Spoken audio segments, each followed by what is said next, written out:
What's the creepiest true story you've experienced? Story 1. I come from a small city in Australia. About 20 years ago, a girl went missing, Rihanna Barrow, and the case has never been solved. Sadly, I think it's been long forgotten. But at the time, it was a major news story. Anyway, about a month after her disappearance, myself and a friend were walking through a park around the area she vanished from.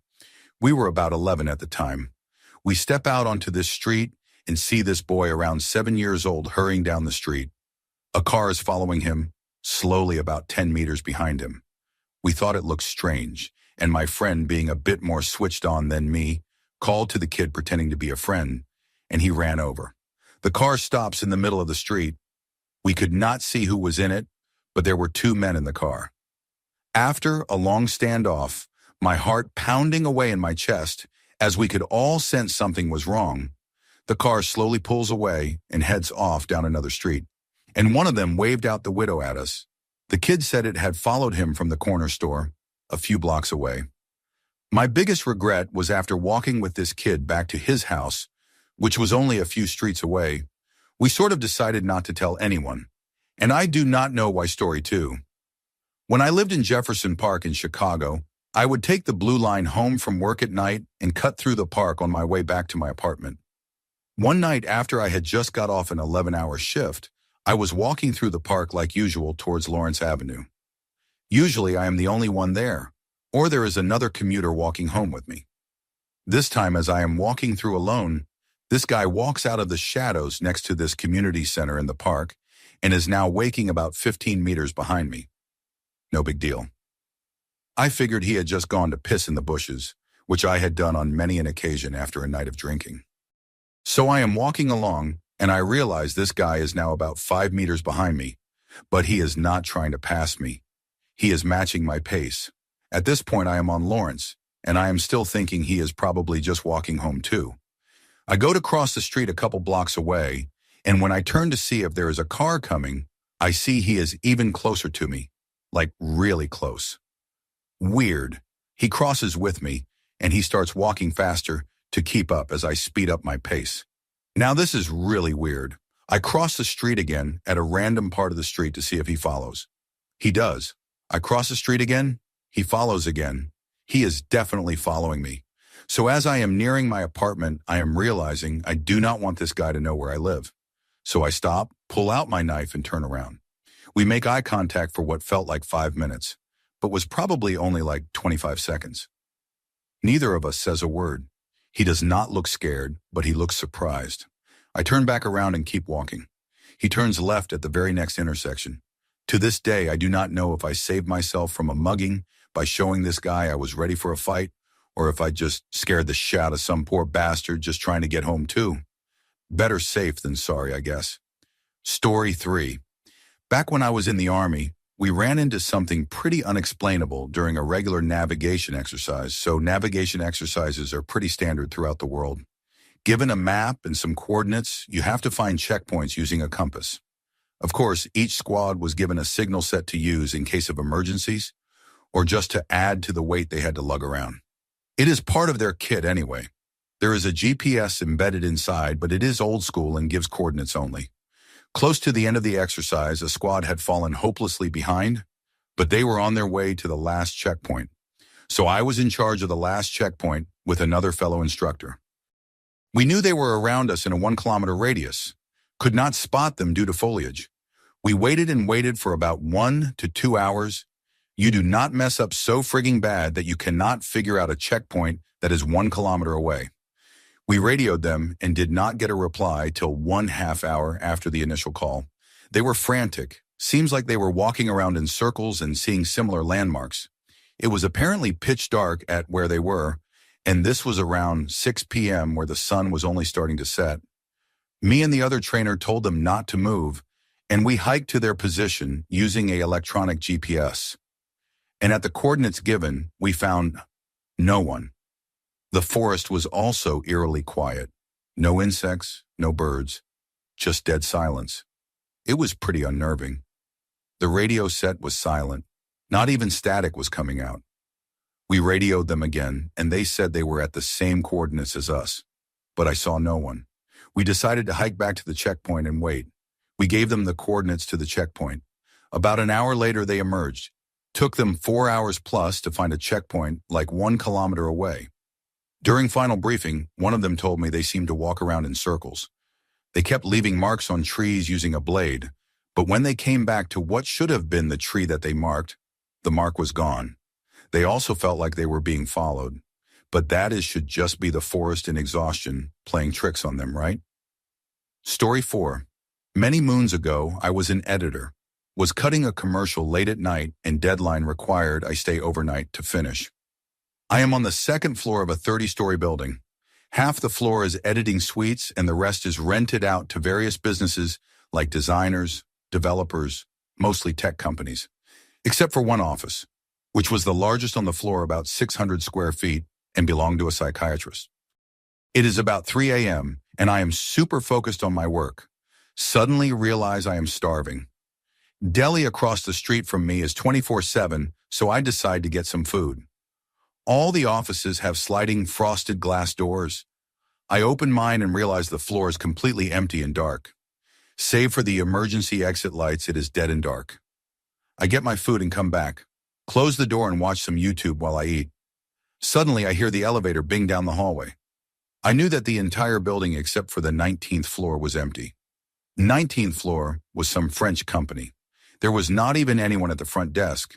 You had to swipe in with a key card at 2 doors in the lobby. I slowly slide the door quietly and stick my head out of the office.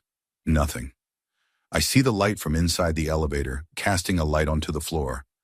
But I could not see in because the way the hallway was set up. Eventually, I lock the office door, put my giant headphones on, and get back to work.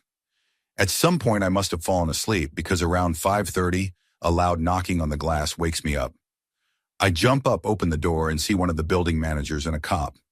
I walk out into the hallway and hear a commotion and see more cops. They ask me what I am doing here, so I explain. They ask if I saw or heard anything, and I say no because headphones and fell asleep and so on. Cops walks away towards the other cops. I ask the manager what is going on, and she tells me that someone broke into the building, somehow bypassing the 2 doors downstairs that required a key card, broke into the psychiatrist's office, and stole files on 3 patients according to what the doctor told her and the cops. I was there that whole time, either working or asleep, and did not hear anything. When she told me this, I almost crapped myself. I mean, to go after 3 specific files takes some serious dedication to your mission. All I could think about was, since it was not some petty robbery, and there are tech offices all over the floor, I kept thinking, what might have happened to me had I run into them? I ended up leaving that place several months later. Story 5. Background: I work in a solicitor's. I am a secretary. I work in a solicitor's office, and the receptionist was out sick this one day, and I had to cover for her for the day. The reception is at the very front of the building and kind of cut off from everything else. You have to walk through at least 2 doors and down a hallway to get to anyone else in the building. Because we were short-staffed, I was completely on my own out there. Usually not a big deal. Anyway, this bloke comes in. Quite tall, 6 foot plus. He is wearing old clothes and a baggy hoodie with the hood up. He has his hands in his pocket and is acting all shift and paranoid. I go through the usual, "Hi, can I help you?" blah blah. He is still acting weird, like looking around himself and not looking me directly in the eye.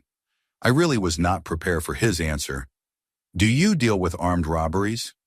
My heart literally stopped for a second. I did not know what the hell to say to this guy, and there was no one close by that could help if anything happened. No one would even hear me if I shouted. This guy did not explain himself either. He just asked me that question and let it sit there between us. After the pause, I realized he was not going to say anything else. So with all the bravery I could muster, I asked, "Are you the armed robber?" and gestured to his hands in his pockets. He changed in a second. He obviously realized how he was coming across and did not want to frighten me. He took his hands out of his pockets and pulled his hood down so I could see his face and was just repeating, "No, no, love." "I am so sorry," he explained then, that he was the one that was robbed and wanted to take legal action, of course. By the end of the encounter, we were laughing about it. But for a good 5 seconds, I thought, "Ash, this is it. He is not going to be happy with the 30 pounds in petty cash and just shoot me." Story 6. My friend passed away at 19 from an overdose. This was over 10 years ago. We all went to the funeral and burial and helped his girlfriend move out of the house and back into her parents'. 2 months later, I was hanging out with my friend. It was late at night, which was normal teenage behavior. We just sitting in his car outside his house when his phone rang. He just gave it to me and I looked at it in disbelief. Our deceased friend was calling, or someone that had his number now. I flipped it open and put it on speaker and said hello. No answer, just clicking, and the call ended. I looked at my friend like WTF, and he said it had been happening the past few days, and he did not think anyone would believe him. This death hit home for all of us, but more so for him since his sister was going to marry the guy, and they got along really well. I called the number back. It was disconnected. It happened a few weeks later, then stopped altogether. Story 7. There was a lady, my friend's half-sister's mom, if that makes any sense, who would cut my hair at my house. She had a boyfriend who I had met once, very briefly. About a year after meeting him, she came over to cut my hair, but this time, she unexpectedly brought her boyfriend along with her. I had not seen her in a while, and it seemed like something was different, and he was acting very odd. She went to the bathroom, and he began proposing that we hang out sometime, but she cannot know. I am serious, I said sure, just to get him off my back. I honestly thought they were on substances, and I was just trying to keep everything peaceful and get them out of there as soon as possible.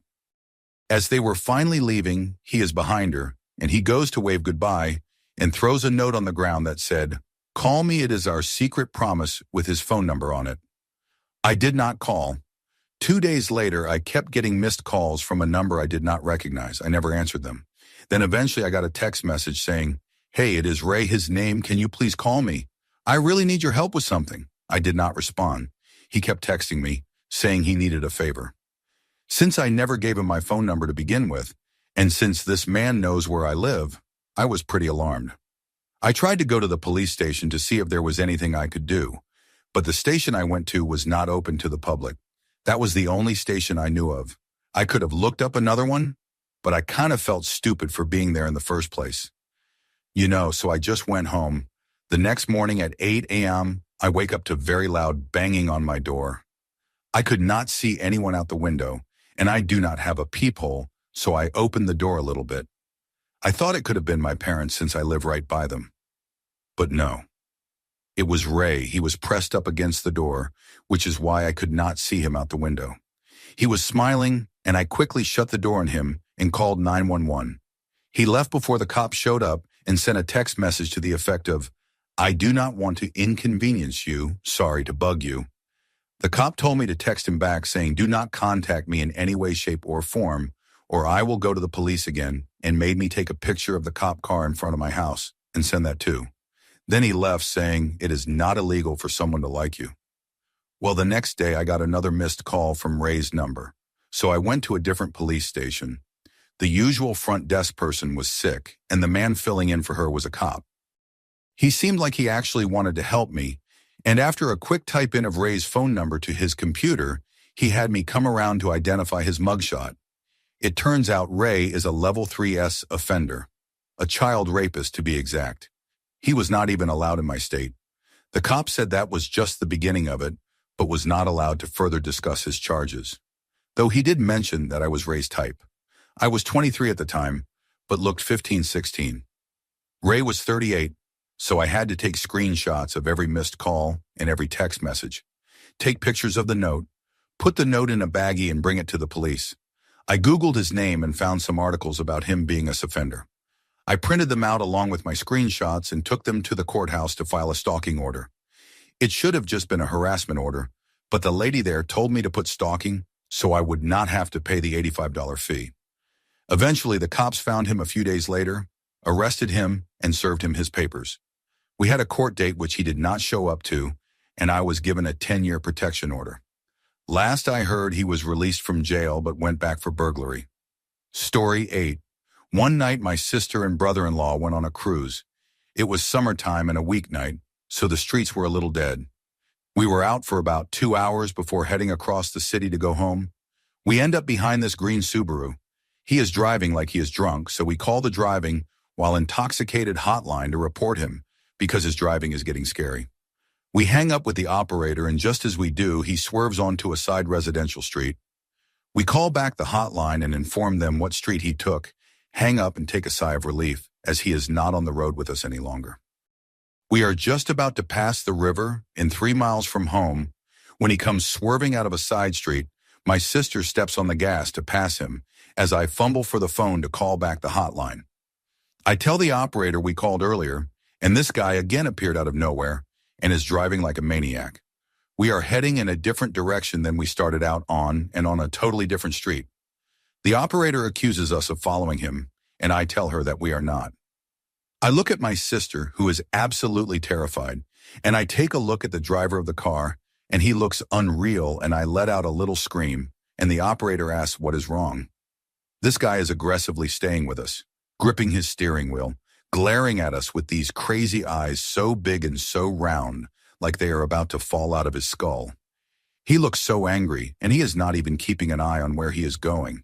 He is so angry at us, and I tell the operator that he is chasing us, and she said cops are on the way. I mean, I felt my blood go cold. This guy's face just looked insane. I am assuming he was mad that we got in his way. Dude was livid. He almost did not even look human. I kept saying, oh my God, he is scary. As he got super close to our car, I thought he was going to ram us. Then he swerved onto another street and out of view. The operator hung up after I told her what street he was on.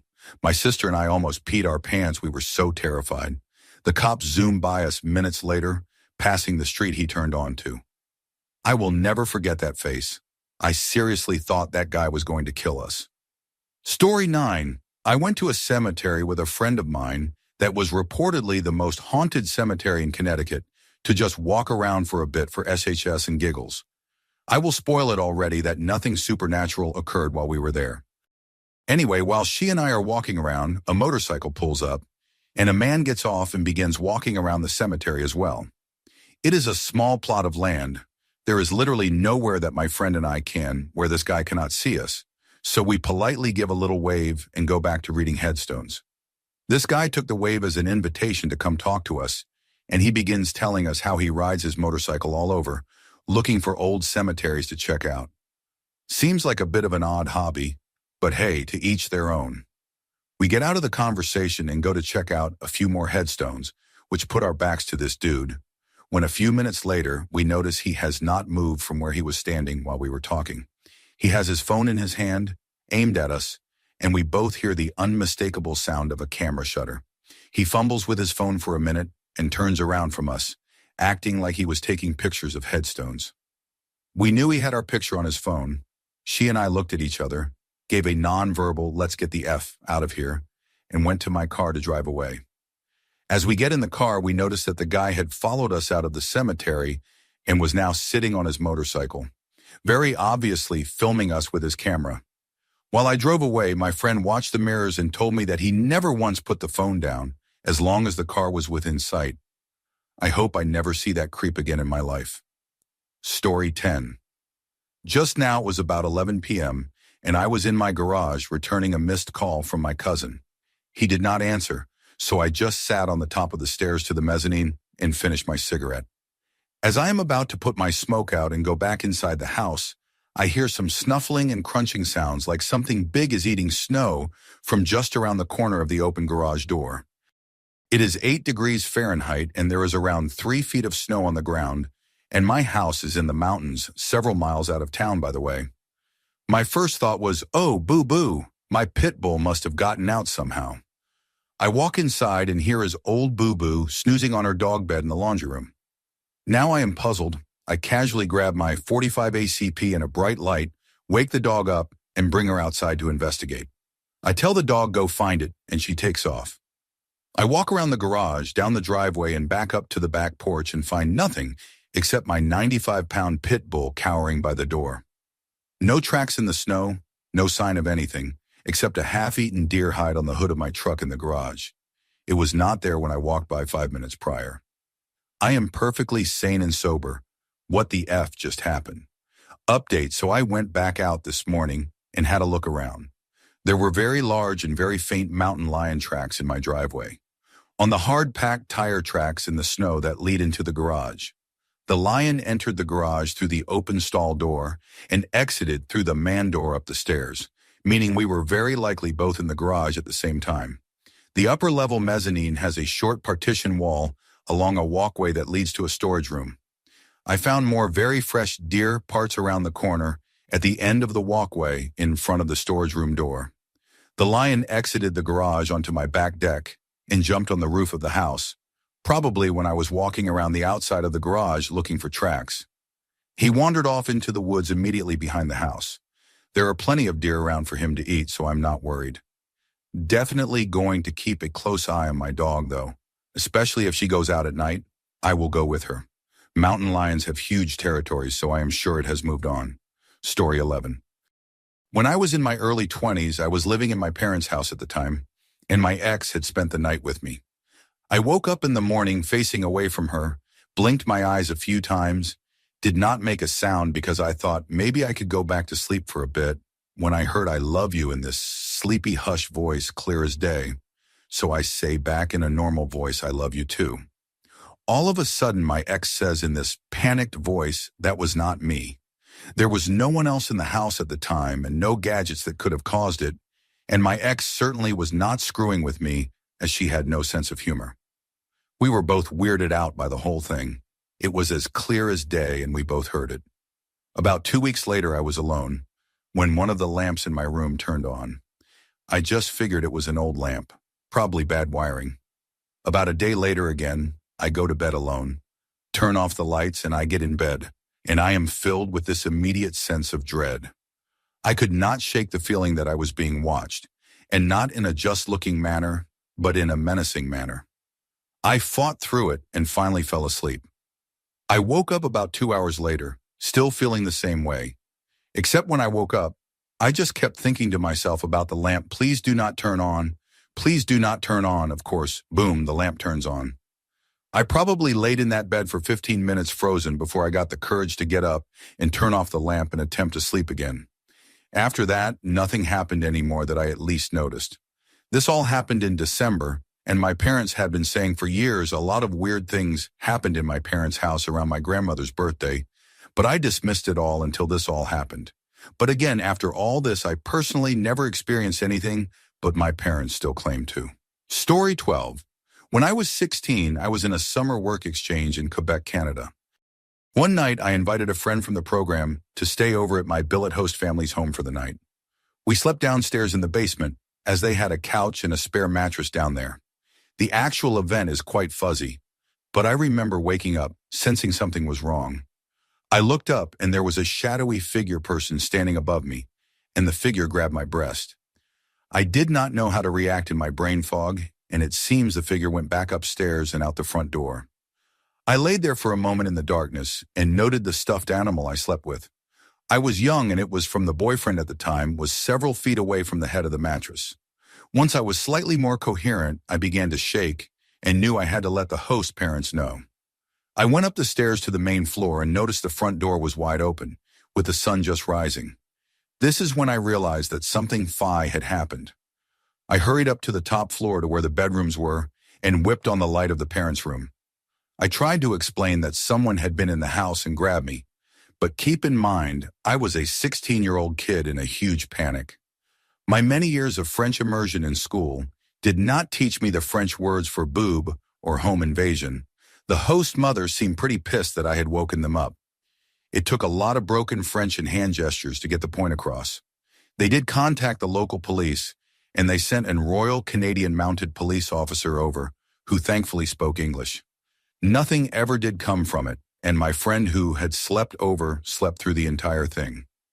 Almost 15 years later, and it still sticks with me. Story 13. My mom had a stalker when I was young. My parents were divorced, and we lived alone right next to the woods in a small neighborhood. I always remember my mom being pretty strict with making sure I had my windows locked and curtains drawn when I went to bed, and I never understood until years later. For a year or so, someone, assuming a guy, would come to our house and look in our windows. She told me a story during Christmas. We were sitting around the fireplace, and she looked out the window and saw a guy's face with his hands cupped around, just staring right in the window. She freaked and called the cops. Dude bails. Another time she woke up to knocking on her window and this guy asking to be let in. She freaks out again, calls the neighbors who knew about it. They run over, call the cops. Nothing to be found. Well, it snowed that night after this all happened, and in the morning there were tracks leading back to my mom's window. They tracked the footprints back to a hunter stand in the woods by our house. That was where he would hide, apparently. The last time my mom heard from him, we got home from schoolwork one day, and there was a manila envelope on our porch. It was a news story about a woman who was raped and murdered. Here is the kicker. The woman in the story had my mom's same name. We moved pretty quick after that. Story 14. This will prob get beautied, but here goes. I was buying my first house and could not find anything I loved. My real estate agent told me about a place that he was told about.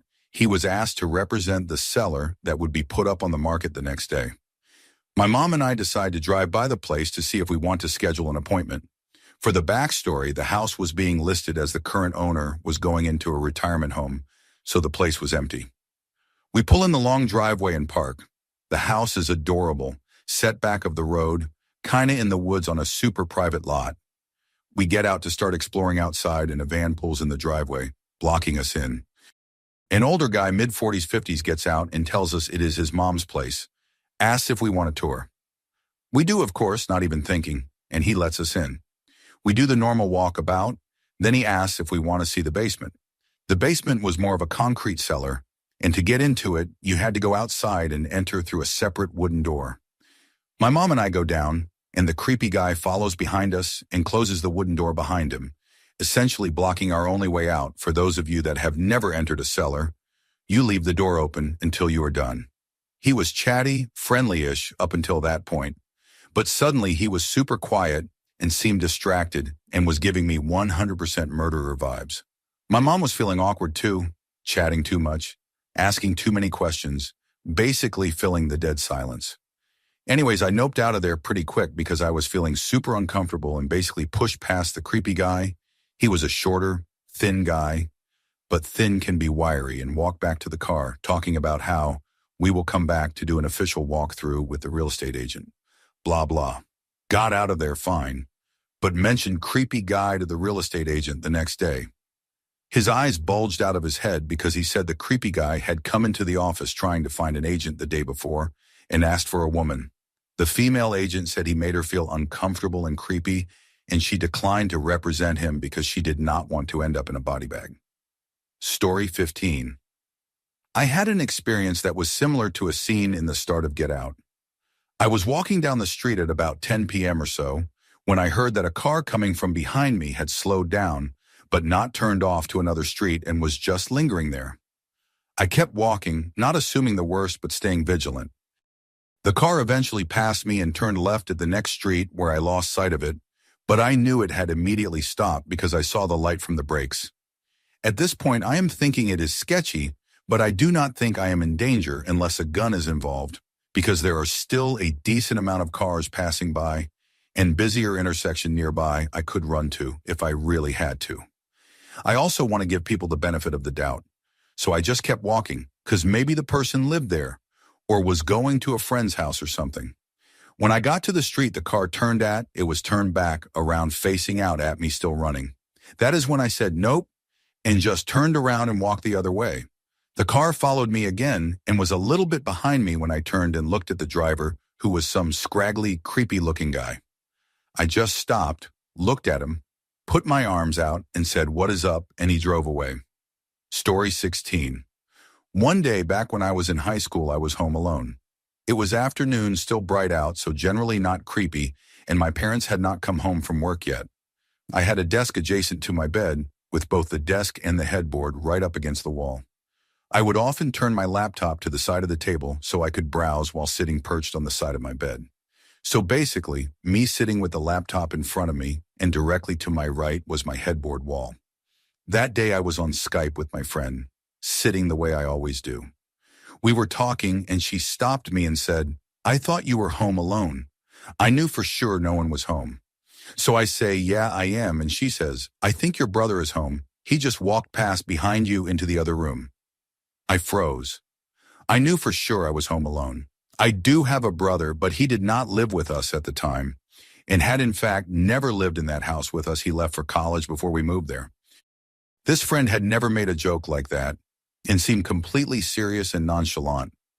I was about ready to cry, asking, "You mean someone went this way," motioning to my right, to which she said yes. I turned my laptop to the side so she could see that there was no other room hallway to my right. As you might remember, there was a wall right there. And now I am in my bed like 10 years later and scared again. Story 17. My creepiest, scariest moment I had ever experienced has got to be when I was 8 years old. I was living in a small neighborhood which branched off from a long road leading to the highway. I had recently moved to this new house, and I had a friend from where I used to live visiting me. One morning we had woken up to nobody being home. My family had all left to go food shopping. Anyways, we were just laying in bed playing Pokemon Pearl and Diamond, with some music playing on my television. We were about to have a battle when all of a sudden my door flies open. Standing there is an older white man, probably around 50-55, skinny as hell. Thinking about it now, I'm pretty sure he may have been cracked out or something. I froze. I was too terrified to do anything. He stared into my eyes for a good 3 seconds, almost as if he was deciding what to do about us ruining his burglary. Then he dipped. He hauled ass down my hallway and out my front door. I then chased him out, where I saw him pedaling as hard as he can down the long road on a little kid's bike. After I called my parents and the cops came, it was revealed that all he really stole was some cheap jewelry and some money from my parents' room, but tore our house up badly. I do not think we ever heard from the cops again about this man, but he had me shotting myself. Story 18. One night, while going ding-dong ditching with my friends, we came on a house with a light still on in the window. We looked into the window and saw a guy inside watching adult content. My friend thought it would be funny for someone to pound as hard as they could on the window. This is about the stupidest thing you can possibly do given where we were rural United States, as everyone and their grandmother has 10 guns. Anyways, my friends had been doing all the other doorbells, so it was my turn to do this one. I went up to the window, pounded extremely hard, and then bolted to a drainage ditch on the other side of the street. The guy stormed out with a shotgun and a high-powered flashlight, so we were basically shitting ourselves and then started shimmying along the drainage ditch towards a fence. Once we got to the fence, we made a run for it. The guy just screamed, "Get back here, you motherfuckers," as we ran. We hopped the fence and then continued running for what felt like a mile into the neighborhood over. We then found a small row of trees that we hid under for about an hour longer. Then out of nowhere, the guy drove up in a truck with another guy and started searching for us with flashlights. To this day, I honestly have no idea how they did not see us. We were wearing pretty bright clothing, and they were literally right on top of us. They left. Then we waited there another hour and then walked home to my friend's house. On Monday, when I went back to school, I took the bus home. I never paid my bus driver much attention before then, but I thought he looked familiar and could not place it, until I realized that he was the guy that I saw in the window. I kept glancing up at him to see if it was him, and he kept glancing at me. About half an hour passed until we came upon the turn into my neighborhood, and he passed it.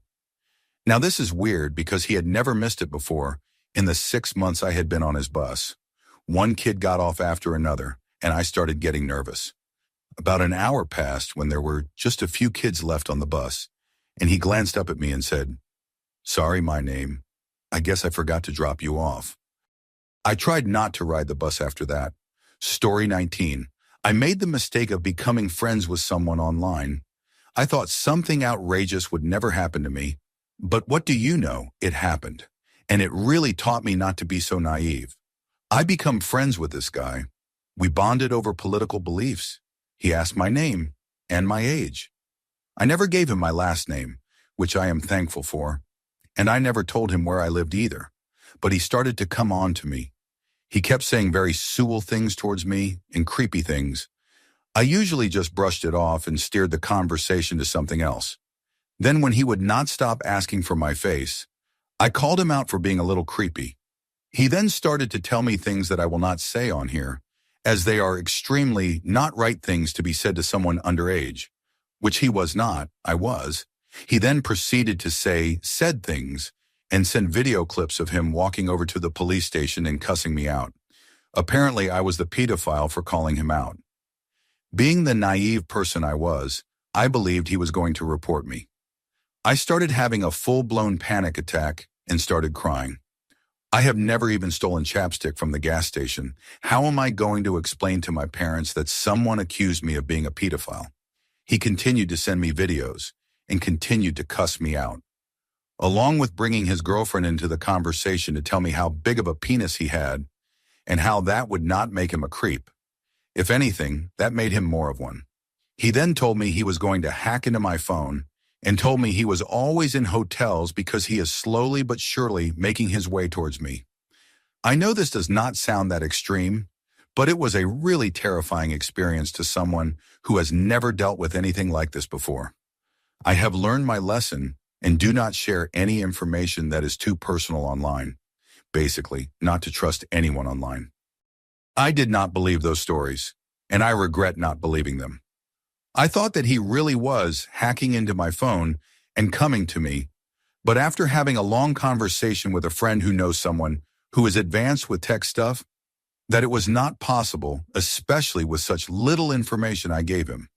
I was naive to ever believe him, and I should have blocked him right when he started asking what I looked like. I regret not doing it sooner. It could have prevented me freaking out. But unfortunately, I learned my lesson the hard way. Story 20. This was 12 years ago. I was 14.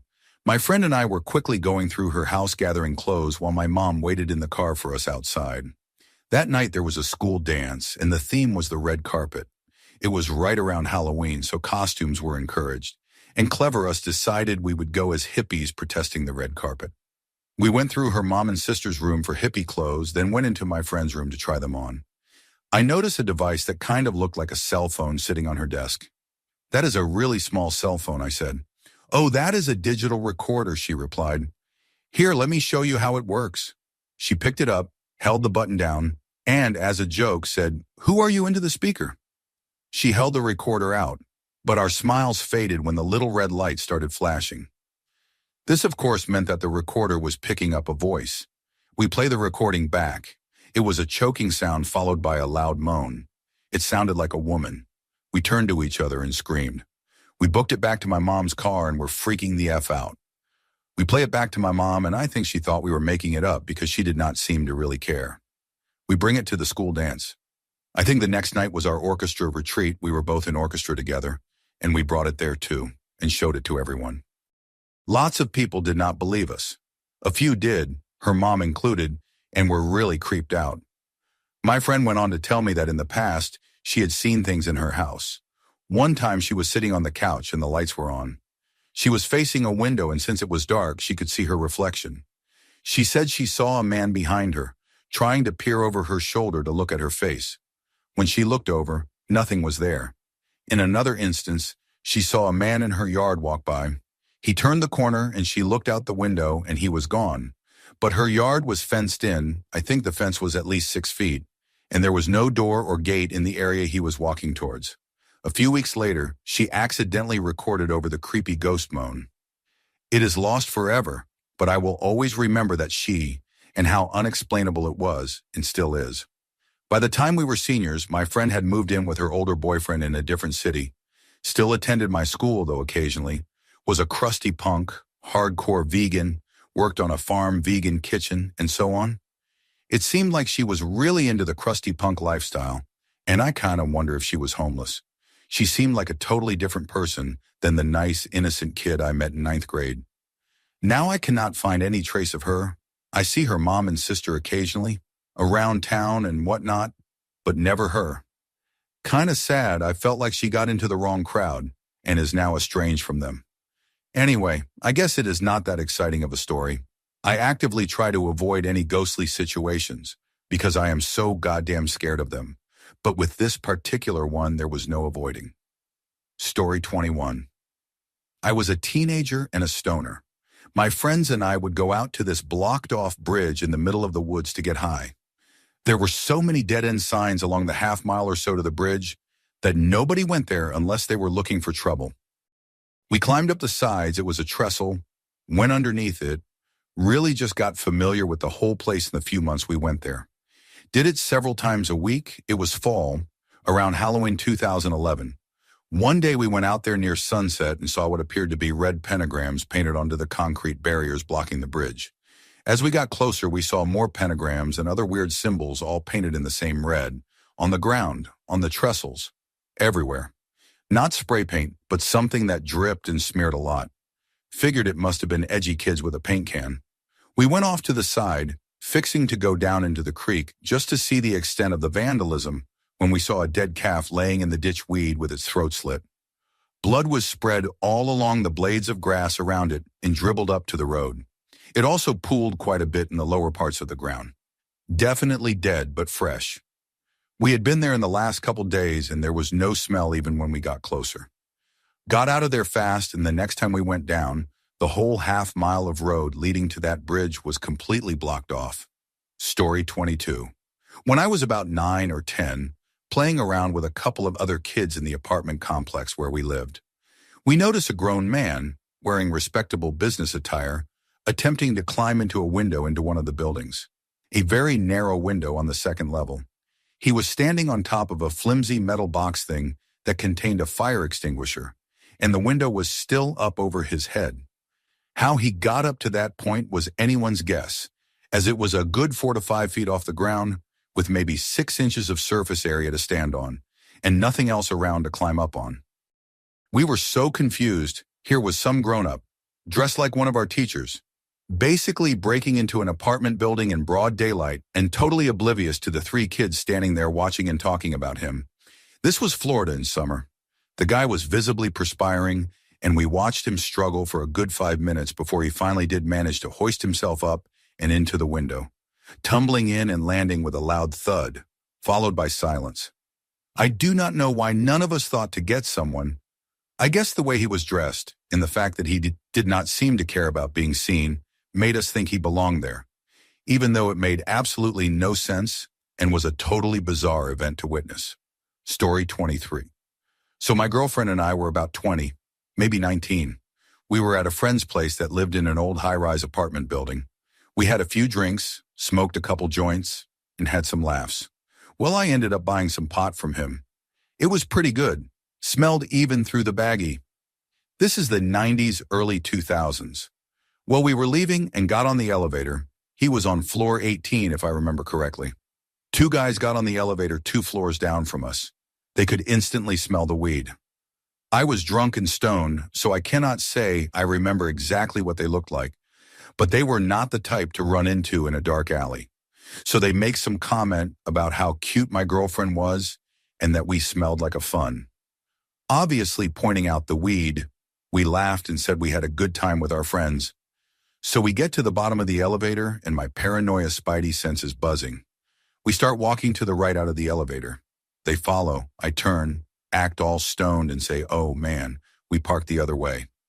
Well, they look at each other very confused and do not know what to do. So they slow down and start to turn around. So now I am like, F, that did not work. So I start to pat my pockets and say I forgot my keys. It is the 90s or whatever. I am wearing cargo shorts and they are baggy. Thank you, fashion from back then. Haha. So I hit the button and we go back up. Start pounding on my friend's door and he lets us in. We explain the best we can. He comprehends the best he can. And we look out the window and see a car drive by on the side we said we parked on. And then a few minutes later, we see the same car. Then 10 or 15 minutes later, we see the same car. Our best guess is they were looking for us. Well, an hour or so goes by and we are all beyond freaking out. But the intoxication and adrenaline have kicked in and we just wanted to go home. So we made a mad dash for it and got in our car and made it home safe. Pretty nerve-wracking at the time, though. Always be prepared for any situation, I tell myself. Story 24. I used to be the manager of a small liquor store. I finished work late one night and then walked a few hundred meters to the bus stop. This is at the bottom of a hill in the shopping area. By this time, all the other shops were closed and the area was deserted and silent as a grave. I was waiting for the bus at the stop, one of those see-through plexiglass ones, when I got the strangest feeling. I stood up, stretched, and turned around and someone's face ducked out of sight about 100 meters away, behind a fence. The stop was at the bottom of a small hill. You could see into the backyards of all the shops, and the fence lines receded up the hillside. He was about 4 or 5 fence lines away. I just stood there for a while thinking about it. I was not a big guy, but at 6 feet and 90 kilos, I was not that small either. Was this guy planning on robbing me or assaulting me or what? Instead of sitting down, I started pacing back and forth. I did not want to turn my back on this guy. Next thing I know, his head pops up for a minute again, but one fence line closer. He looks weird, kind of got a wild-eyed look on his face. He stares at me for a second or so and then bobs down again. I am standing there and starting to get a bit angry. I am not a particularly brave guy, but this was annoying me. Who the F does this guy think he is? What is he playing at? I start thinking about giving him a scare. What if I go around the front of the shops and try to come up behind him? As I was thinking this, the bus came, and I got on. I never saw him again. Still do not know if he was planning to rob me, assault me, or just playing games. Story 25. I have a few, but this one's fun. One night, my sister, mother, and I come in late at night and walk from our car to our back door. We live in a woodsy area and have a man-made pond on our backyard with a small, dim, decorative lamppost next to it. As we are walking to the door, my sister remarks that the pond looks creepy and that it seems like there is someone standing there watching us. We look and agree. There seemed to be an odd shadow right next to the lamppost, but it was dark and we just joke about it. I remember looking behind us as we walked in our home to see the shadow still there, seemingly facing our house. The following day, one of our neighbors alerts my mom that they saw someone running from our yard to the yard next to us that night and that they reported it. To this day, it gives me chills that most likely there was someone standing in our yard watching us walk into our house. We have had other instances of someone hanging around our house before, so we are lucky, but I am always paranoid when I'm home alone. Story 26. One time I was out and I saw a driver wave at me. I thought it must have been someone that knows me or just a kind stranger. I could not see the person, I just vaguely saw a wave. I like being friendly to strangers anyway, so I waved back and kept walking, and then I heard the car turn around and it stopped next to me. I did not really know what to do with that, so I stopped to, again, see if it was someone I knew. It was not. A guy that was maybe in his late 20s, maybe in his 30s, either way at least 10 years older than me, was in the front seat and started talking to me. Now he did not kidnap me, which I appreciate, but he asked for my name, and if he could get to know me, to which I kindly replied that I would rather not, and I went home. I made sure to wait before he was out of sight so he could not see where I lived. Could have been much worse, but it was kind of creepy. It is also not the only time someone significantly older than me flirted with me, which is also creepy. I think the scariest part of that is that he thought he should make a complete U-turn and start talking up a 15, 16-year-old also. I look a lot younger than I am. I looked about 14 in my opinion, because of a wave. Maybe he thought I was a prostitute, I do not know. Very weird and strange. Story 27. This may get buried, but it is one of many creepy things that happened in the first house I ever bought. My husband come home from work one day and his wedding ring was missing. He was like, oh my gosh, I did not even notice it was gone. Maybe it fell out when I was fixing the dryer. Anyway, we looked for days. Now my husband had been losing some weight and the ring was looser on him. He sat me down later and told me that he is worried that when he hung his hand out the window in the car, it might have fallen off on the drive to work. Believe it or not, I believed him. Money was tight, new baby and all, so he decided to not buy a new one. He said hoping that it shows up at the house. Fast forward 3 months, it is my 6-month-old and me at home. I am exhausted, so I decide to take a nap when she naps. I am half asleep and a large whitish figure walks over to me as I sleep. I did not feel fear at all, but it leans down and puts something on my finger and says he lies, then disappears. I wake up and there on my finger is my husband's wedding ring. I kid you not, I was freaking out. And boy did my husband freak out when he came home, and I had his ring. I told him what happened minus the he lies part, and he starts freaking out. He says there is no way some person found that ring and broke into our house to slip his ring on my finger. He decided then and there that our house was haunted, and lo and behold, something was going on with him, and a girl at work, and another girl before that at his other job, and then after he got fired from his current job, another girl after that. Of course, the last one was the last one for me, but creeped me out then and now. Story 28. Although this occurred 10 years ago, still makes me want to cry because of how scared my family was. My mom used to have the tendency to go to the laundromat like 1 hour before it closed, and since she would always take all the blankets and clothes, it took way more than an hour. So whatever she could not get done there, she would do at home, so she would stay up folding clothes late at night. And since I could never sleep well, I would stay in the living room until she was finished. My dad was already asleep, and I remember it was about 11 p.m., and we were watching a recording of Don Francisco's show, and out of nowhere the television and lights turned off. This did not scare us because it happened often. However, this time my mom had an uneasy feeling and decided to stop folding, and she came to lay down on the couch with me. Eventually, we fell asleep in the living room, and at about 1 a.m. we woke up in pitch black darkness, and the living room fan was on, but it was going faster than we had ever seen it go. It looked like it was about to fall off the ceiling. By the way, we went to sleep with the television and lights on. For some reason, my mom thought my dad was pranking us, so she cut a few pieces of tape and put it against his door, so if he was to open it, the tape would rip, and she knew he was going to prank us again. We decided to go sleep in my bedroom, which was across my dad's room and next to the restroom. We eventually fell asleep, but at about 3-4 a.m., she woke me up because she thought she heard the bathroom water running. When we opened the bedroom door, we could clearly hear the bath and sink water running. My mom looked at my dad's door, and the tapes were still on the door perfectly fine. My mom seemed so scared, and that made me even more scared, but she was too terrified to walk across to his room. We began yelling his name and calling his phone, but he is such a heavy sleeper that he kept sleeping. I was so confused because she seemed so terrified, and she is not the type to get scared. My mom finally decided to get out through the window and go into his, since they were right next to each other. When she finally woke him up, they came to get me, and he went to the restroom, and nothing was on. You could tell they were on because it was wet, and there were droplets on the faucet dripping down. We did not sleep for the rest of the night, and eventually when she was calmed down, she told me that when they first moved into this house, the faucets would turn on, and the restroom would be locked like if someone locked themselves in there and turned on the faucets. Never seen my mother so scared, it terrified me. I think this is the reason why I sleep with earphones now, to block out the scary things I could hear at night. Story 29.